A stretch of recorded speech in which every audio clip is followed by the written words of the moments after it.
هەلبەستوانی ڕۆژاوای کوردستانی عزیز خەمجوین جی بانگ دکه و خەلکێ باکوڕی کوردستانی زاروکێن خوافێری کوردی بکن لە مالێ ستران و زمان و فۆلکلۆرا کوردی bi zarokên xwe şêrîn bikin. Dibêje bila mal û kolan hemû bibe zimanê Kurdî ji ber ku ziman hêmaya sereke ya hebûna Kurda ye.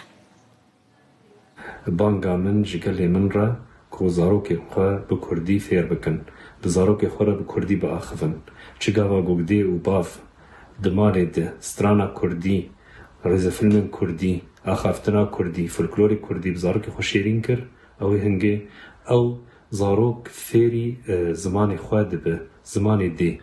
Banga min ji malbatên Kurdan re ku zarokê xwe bi zimanê Kurdî fêr bikin.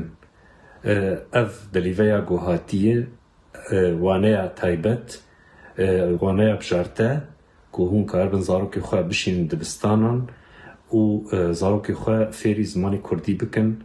Di malê de Kurdî war biaxivin, bi stranê Kurdî guhdarî bikin, bila mal û kolana me bibe zimanê Kurdî. Zimanê Kurdî giringiya ku pir heye, ew giringiya ku em dibînin fakterê sereke ye, ji heymanê sereke ye ji hebûna millet. Zimanê me hebûna me ye.